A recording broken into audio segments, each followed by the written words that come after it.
Your body's holding secrets right now that defy every limit you thought was carved in stone. And what scientists just uncovered about human resilience is flipping biology textbooks worldwide. We've all heard the stories, the urban legends whispered around campfires about people lifting cars off trapped loved ones, or survivors crawling through blizzards that should have frozen them solid. But here's the twist nobody talks about. Those aren't flukes. They're windows into capabilities your body's been hiding in plain sight. Locked behind biological failsafes evolution installed millions of years ago. Recent breakthroughs are cracking those codes wide open, revealing mechanisms so sophisticated they make our smartest technology look like Stone Age tools. And the implications are absolutely mind-bending for humanity's future. Hit that like if you're ready to discover just how indestructible you really are, because what's coming will change everything you thought you knew about being human. Let's start with something wild. Your bones aren't just scaffolding holding you upright like some biological Jenga tower. They're dynamic living fortresses that rebuild themselves constantly, adapting in real time. Gram for gram, they're stronger than concrete, tougher than steel when you compare their weight-to-strength ratio, which sounds impossible until you see the numbers backing it up. Picture this. A cubic inch of bone can theoretically withstand loads over 19,000 pounds before shattering, which means the femur in your thigh could handle a small car balanced on top. But here's where it gets crazy. Recent studies from 2024 show bone density isn't fixed. It's adaptable, responding to stress by literally rewiring its internal architecture like a self-upgrading skyscraper. Athletes pushing extreme limits, think rock climbers or powerlifters, develop bones that scan denser than average humans. Their skeletons morphing in real time to meet demands nobody thought possible a generation ago. Your skeleton is basically running an AI optimization algorithm without any computer, constantly calculating load distribution and reinforcing weak points before fractures even have a chance to start forming. Now let's talk temperature. Because your body's relationship with heat and cold is pure science fiction dressed as biology, defying thermodynamics in ways that still puzzle researchers today. Strip away the myths, and humans have survived core body temperatures dropping to 13.7 degrees Celsius, that's 56.7 Fahrenheit, in documented cases of extreme hypothermia. Victims seemed clinically dead, no pulse, no breathing, frozen solid, yet they walked away after rewarming. Their brains somehow protected by metabolic tricks we're only beginning to understand now. On the flip side, people have endured fevers spiking past 42 degrees Celsius, over 107 Fahrenheit, when conventional wisdom says brain proteins denature and cook like eggs in a pan. But survival happens anyway, because your cells have backup systems for their backup systems. Molecular chaperones that refold damaged proteins and heat shock responses that kick in like emergency firefighters. Recent research reveals your body can trigger a state called therapeutic hypothermia on demand during trauma, essentially hitting pause on cellular death to buy time for rescue and recovery. Drop in the comments, what extreme temperature do you think would break you first? Freezing cold or scorching heat? Because the answer might surprise you based on your genetics. Let's shift gears to something that sounds like superhero territory, but is hiding in your muscle fibers right now. Hysterical strength, that legendary burst of power that lets parents lift vehicles. Scientists used to dismiss these accounts as exaggerations, adrenaline-fueled folklore that couldn't possibly match physics. But modern analysis of emergency situations is proving the phenomenon is devastatingly real and measurable. Your muscles are normally operating under a biological safety lock, using only around 30 to 40% of their maximum contractile force to prevent you from tearing tendons or shattering bones. But when your brain perceives life or death stakes, it flips a switch, flooding your system with adrenaline and cortisol, temporarily overriding those limiters like removing the governor from a race car. In those moments, people have lifted objects weighing over 3,000 pounds, not completely off the ground, but enough to shift them, leveraging angles and pure desperation into physics-defying feats. A 2023 analysis of documented cases found that hysterical strength events involve muscle fiber recruitment hitting nearly 80%, double the normal output, with neurological inhibition essentially vanishing for seconds. The cost is brutal though: torn muscles, stress fractures, days of recovery. Because your body wasn't designed to sustain that power, it's an emergency protocol with a price tag attached. What's fascinating is researchers are now exploring whether we could train to safely access higher percentages of our strength through neurological conditioning, essentially hacking our own biological limiters without the trauma trigger. Now, here's something that'll mess with your head. Your brain can survive way longer without oxygen than anyone thought possible, especially under the right conditions that feel like biological time travel. The average person loses consciousness after about 10 seconds without oxygen.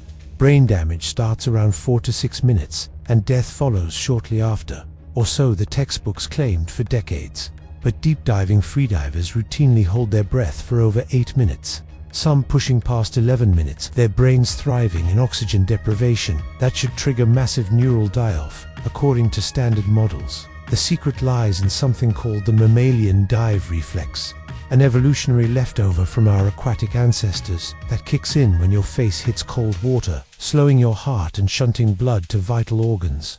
Recent studies show this reflex can reduce oxygen consumption by up to 25%, essentially putting your brain into a low-power mode that stretches survival time far beyond what emergency room doctors considered possible. Even wilder, cases of cold water drowning have seen people revived after 45 minutes submerged. Their bodies cooled so rapidly that cellular metabolism nearly stopped, preserving brain tissue like biological cryogenic suspension.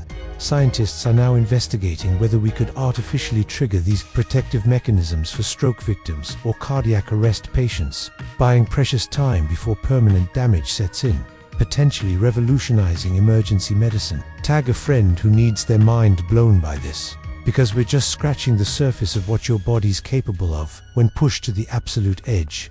Let's talk about pain tolerance, because your relationship with suffering isn't fixed. It's a dial your nervous system can turn up or down based on context, training, and sheer willpower. People have walked on broken legs for miles, given birth without any medication, endured third-degree burns while staying conscious and functional.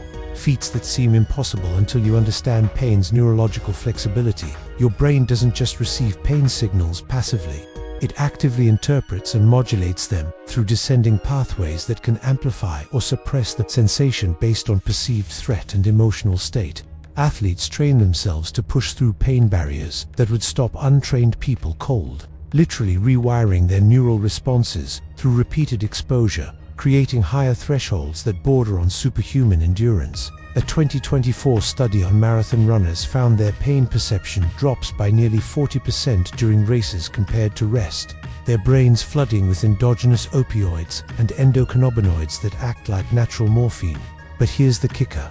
Mindfulness meditation practitioners show similar pain reduction in brain scans, achieving through mental discipline what athletes get from physical conditioning, suggesting pain tolerance is more hackable than we realized. Researchers are exploring whether virtual reality exposure therapy could train chronic pain patients to rewire their pain responses, essentially reprogramming the nervous system through controlled experiences that rewrite threat assessments.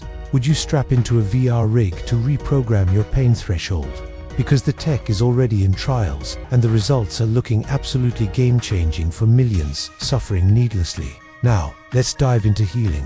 Because your body's regenerative powers are operating on timescales that make Wolverine's healing factor look almost plausible, just slowed down to biological reality. Your entire outer skin layer replaces itself every 2 to 4 weeks. Your stomach lining regenerates every few days. Your liver can regrow from just 25% of its original mass. Bone fractures that would have been death sentences centuries ago now heal completely in weeks. Your body laying down new calcium scaffolding and remodeling the architecture until you can't even tell where the break was. Recent advances in regenerative medicine are pushing these limits even further, with stem cell therapies helping people regrow cartilage, repair heart tissue, even restore limited function to damaged spinal cords. Scientists have triggered finger regrowth in mice by manipulating just 2 genes. And early human trials for limb regeneration are showing promising results that sound like science fiction but are happening in labs right now. The secret might lie in understanding why some animals like salamanders can regrow entire limbs while we can't, unlocking genetic switches that evolution turned off but didn't completely remove from our DNA. Within the next decade, we might see treatments that let humans regenerate lost fingers or damaged organs by simply flipping back on these ancestral programs. rewriting the rules of what permanent injury means. But here's the double-edged sword. The same mechanisms that let cancer cells grow unchecked are related to regeneration. So unlocking unlimited healing means solving one of medicine's trickiest balancing acts. Let's talk about endurance. Because humans are basically the Terminator species of the animal kingdom, built for relentless pursuit that wore down faster prey through sheer stubborn persistence over thousands of years. You can outrun a horse in a marathon, outlast a cheetah in any distance over a few hundred meters, and track prey for days in heat that would kill most predators. Our cooling system through sweat is unmatched in the animal kingdom, letting us dump heat while running in ways that four-legged speedsters simply can't match, giving us a lethal advantage in persistence hunting. Ultramarathon runners cover over 100 miles in single efforts, some pushing past 200 miles, their bodies cannibalizing fat stores and even muscle protein to keep the engine running past all reasonable limits. Recent research shows that mental fatigue, not physical exhaustion, usually stops us first, with brain regions signaling danger and forcing us to quit before actual muscular failure happens, a protective mechanism we can override. The world record for continuous running sits at over 350 miles without sleep, achieved by athletes who train their minds to ignore the brain's quit signals, essentially hacking their own neurological emergency brakes. Scientists studying these extreme endurance athletes found their mitochondria, the cellular power plants, actually multiply and become more efficient with training, upgrading the body's energy production capacity, like installing extra generators. What if we could trigger these adaptations pharmacologically, giving anyone the endurance boost that currently takes years of brutal training? And what would that mean for human exploration and survival in extreme environments? Here's where things get truly wild. Your immune system is fighting a war right now, eliminating thousands of potentially cancerous cells every single day, a battle you're winning without even knowing it's happening. Every time a cell divides, there's a chance of DNA copying errors that could spawn cancer. Yet most of us never develop it, because our immune surveillance is that good at catching mistakes. Natural killer cells patrol your body like biological special forces, identifying and destroying infected or mutated cells before they can multiply, operating with precision that makes targeted missiles look clumsy by comparison. Recent discoveries show some people have genetic variants that make their immune systems even more aggressive, essentially superimmunity that fights off diseases other people can't, and we're just starting to understand how to replicate it. The flip side is autoimmune disorders, where that same power turns inward, attacking healthy tissue, proving that our greatest defense can become our worst enemy when the targeting systems malfunction even slightly. Scientists are developing therapies that retrain immune cells like reprogramming soldiers, teaching them to distinguish friend from foe more accurately, potentially curing both chronic infections and autoimmune diseases with the same approach. Looking forward, we might engineer designer immune systems that respond faster to new threats, remember pathogens better, and self-regulate to prevent autoimmune chaos, essentially upgrading humanity's biological firewall against disease. Let's wrap this with something that ties it all together. Your body isn't just resilient, it's antifragile, actually getting stronger and more capable when stressed within the right parameters, thriving on challenges. Every workout tears muscle fibers that rebuild thicker, every illness trains immune memory, every stress test teaches your cardiovascular system to work more efficiently, turning damage into improvement through biological alchemy. The human body is basically a self-optimizing machine that uses adversity as its upgrade fuel, which means our physical limits aren't walls. They're elastic boundaries that stretch further every time we push them. What we're learning now suggests that human potential is vastly underestimated, that the capabilities hiding in your biology right now could redefine what's possible if we just learn to unlock them safely. This isn't about becoming superhuman, it's about recognizing we already are. That evolution packed our bodies with redundancies and hidden programs that activate when circumstances demand, waiting for the right triggers to unleash. The future isn't about transcending the human body, it's about finally understanding and mastering what it's been capable of all along.